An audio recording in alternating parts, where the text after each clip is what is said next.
You have no authority. You're not gonna fucking tell me what to do, motherfucker. You're not gonna get in my sheriff's face. Just like you told me, motherfucker. Move the goddamn car, or I'm gonna move myself. Your chief worked for me. Yes, sir. There's no need to get upset. I'm upset because I spoke to you when I come by, and now you're pulling me over. You can get the fuck out of my face. I don't give a fuck who you are. Okay? This is my county, too. Back up. I'd like to know what's going on in my own damn city. We would have notified you, sir. We would have? Yeah. Well, hold on. You don't want to move the goddamn car, huh? Yeah. Don't stop for me. Don't stop for me.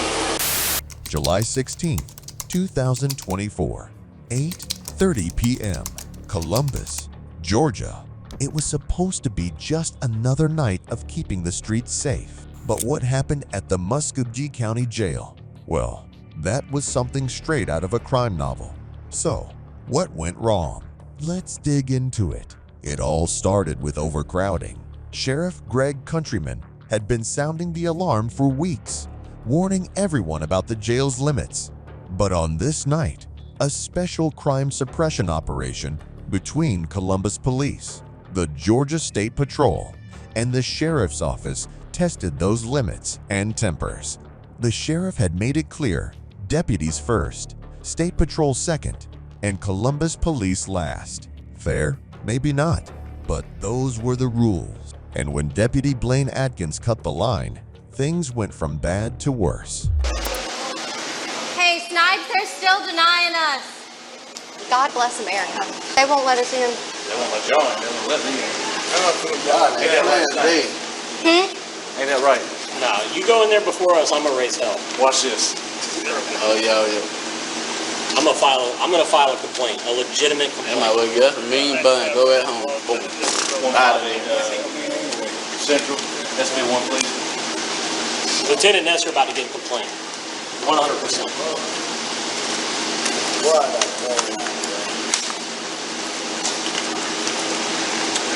That is the most unprofessional thing I've ever seen in my life.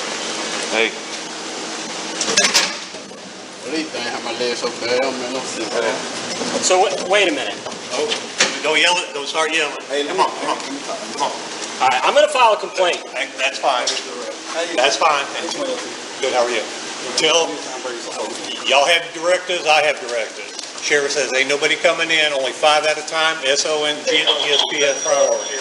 So, SO has priority, And even GSP though... and you guys. I mean, this is beyond my control. I don't have anything, so don't yell at me. All right. As soon as that last one gets cleared, I'm going to bring in 5. Hey, yeah, unless another SO unit shows up. This is not my decision. Because I'm about to have a stroke. When did they have your stroke? Guess what? You want to walk? This is a failure of justice. And the jail does not like us, so we have 5 people sitting here outside waiting. It's wonderful. The sheriff is very pissed with us, okay? And he runs the jail, so. Deputy Atkins didn't just cut the line, he made sure everyone knew it. Corporal Snipes wasn't happy. Nestor? He tried to keep the peace, but his words only added fuel to the fire. Frustration boiled over. Snipes was venting. Officer Colby Saunder was on the phone, probably complaining about the wait. And the tension?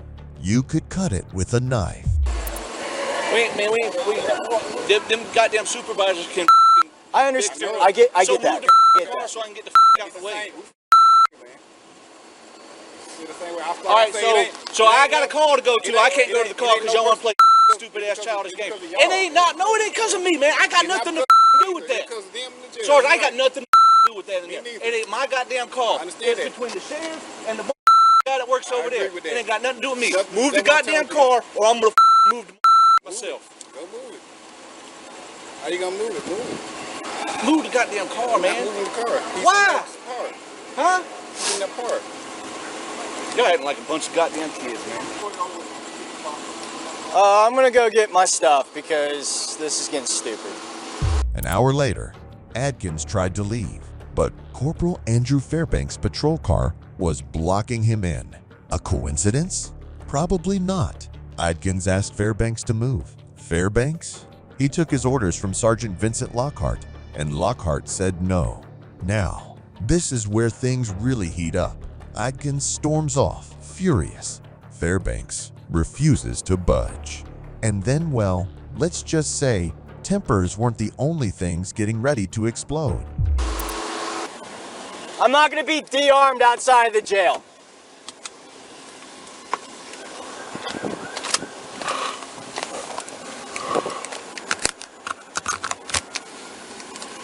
You need to get up here. Somebody get this goddamn car so I can get out. They want to play games because y'all ain't letting them in, so they don't want to let me out. I hope I don't see you getting your ass whooped on the street, because I'm going to drive the by, and you can tell your goddamn supervisor and everybody else I said that shit. Yeah. Do it. Honestly, you're in the car because I got a goddamn car to go to, and you don't want to move the goddamn car. Huh? Yeah. Don't stop for me. Don't stop for me. You don't move.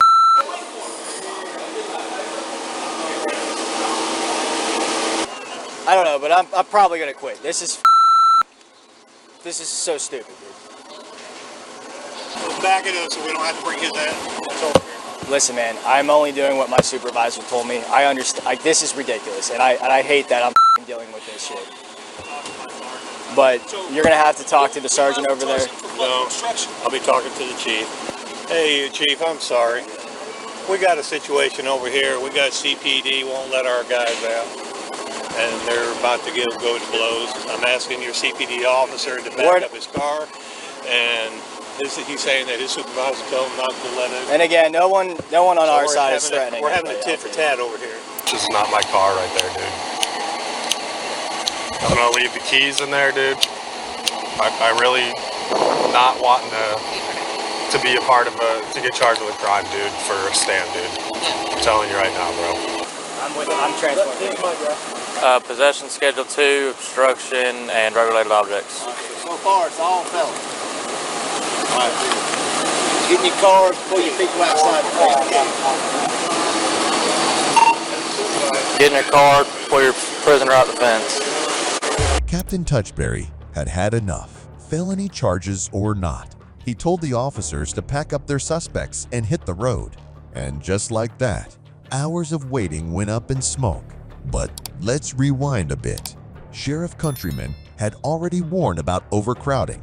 He even sent out a release on July 3rd, saying the jail couldn't handle more inmates. So why didn't anyone listen? The first night of the operation was a disaster. Officers waited for hours to book their prisoners.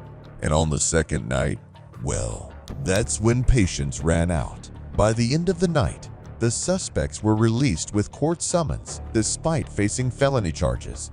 And if you thought that was intense, wait until you hear about the next case. October 18, 2020, a night that Sergeant Morgan Wysocki of the Leon County Sheriff's Office will never forget.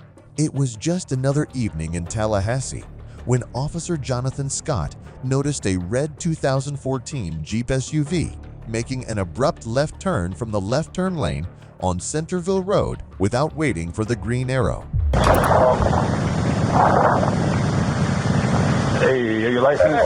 Yeah. Right there, sir? Yeah. My bag, it's gonna have a 0 in it. A 0? Oh, okay. Yeah. Where is it at? Right there. Okay.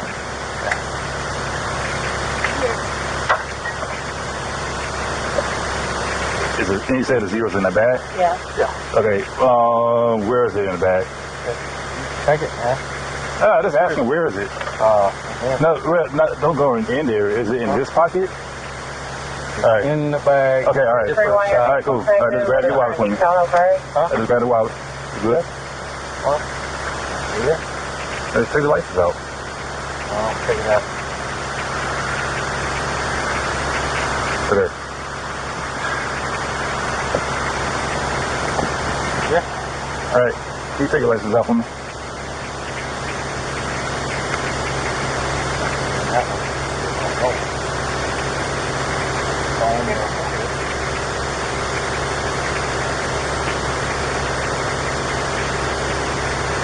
Officer Scott initiated the stop, asking the driver a certain Sergeant Morgan Wysocki for his license. But the moment Wysocki opened his mouth, it was clear something wasn't right. His speech slurred, his eyes red, and the smell of alcohol? Let's just say it wasn't subtle. It was the trifecta of DUI indicators. Yet, instead of handing over his license, Wysocki flashed his badge as if that would make the problem go away. Spoiler alert, it didn't. Hey. Yes, I'll go now. No, but you're also...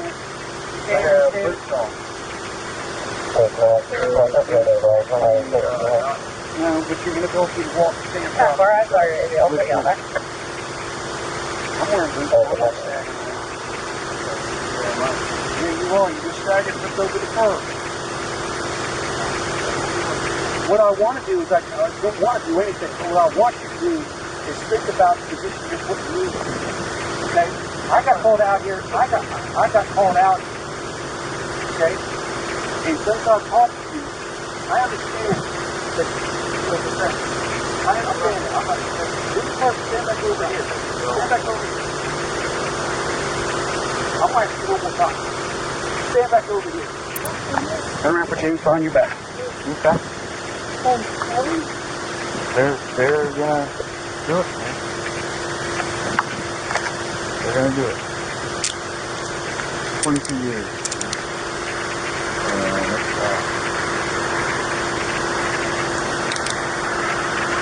Hey,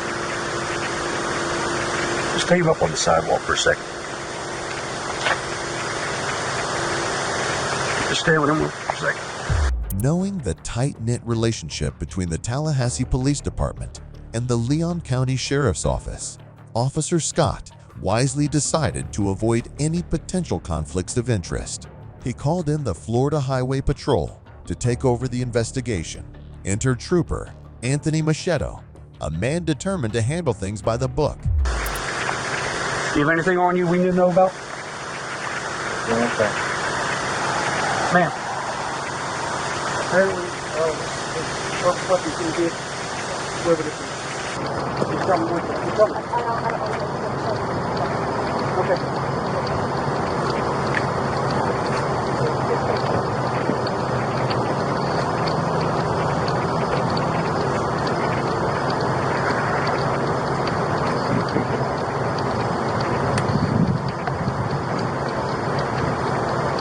Okay.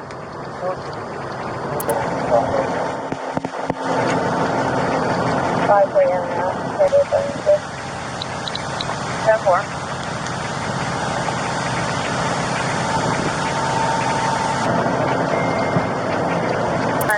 He initially got to the left lane, and then he rolled up, came across here, which came across, that's in the road, once you cross here, this is an alley right here.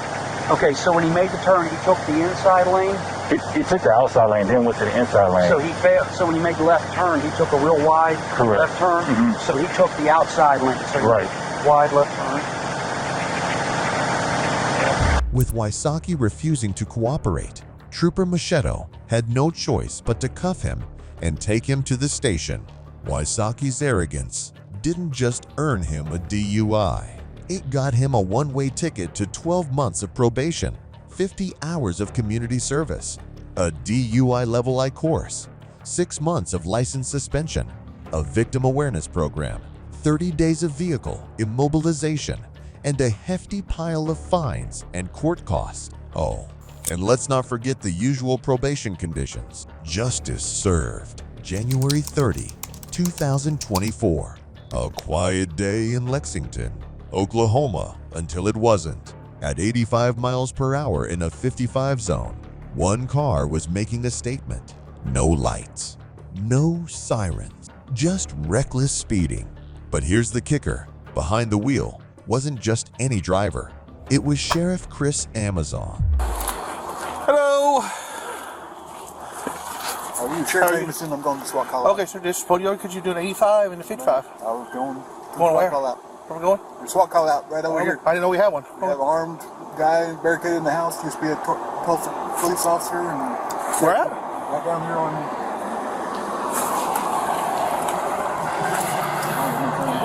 Here in Lexington?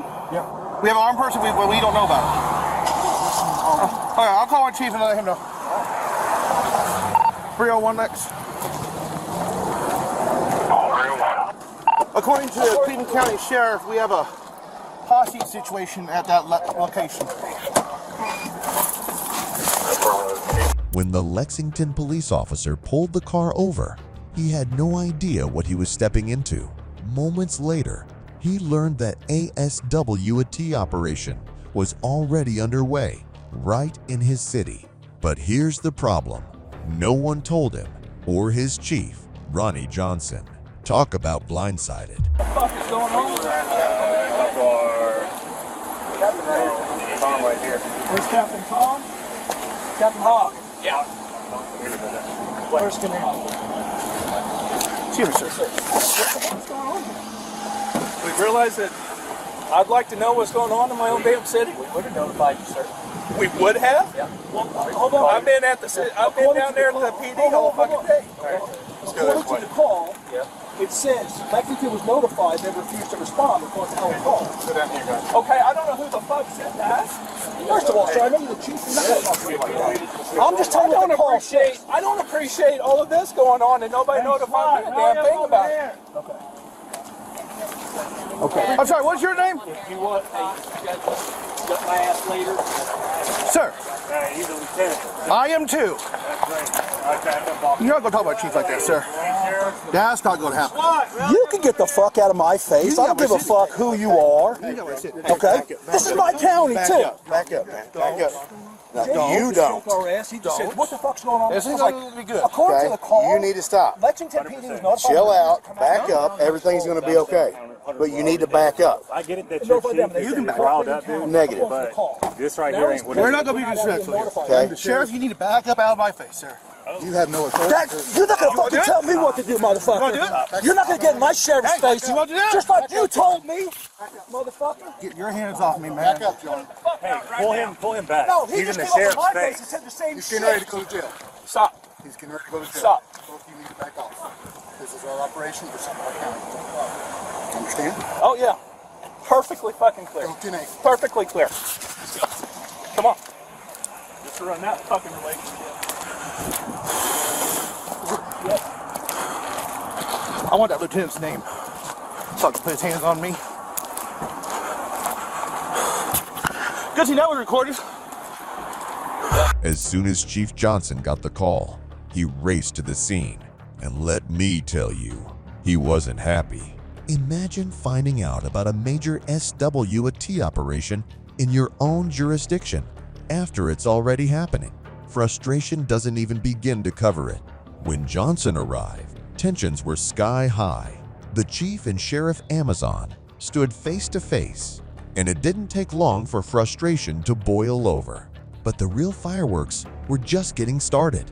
Enter the Cleveland County Sheriff, one of his deputies, and a Lexington officer. What followed was nothing short of a full-blown confrontation. Voices were raised, fingers were pointed. It was clear this wasn't just about a SWAT operation. It was a territorial dispute, plain and simple. In the end, Chief Johnson and the Lexington officer walked their separate ways. But the damage was done. What started as a speeding car turned into a clash of egos, jurisdictions, and authority. A power struggle that left more questions than answers. Territorial disputes like this don't just disrupt operations, they erode trust. And in law enforcement, trust is everything. The question is, how does a city recover from something like this? Want to see more? Hit that like button, subscribe, and let us know what you think in the comments. You won't want to miss what happens next.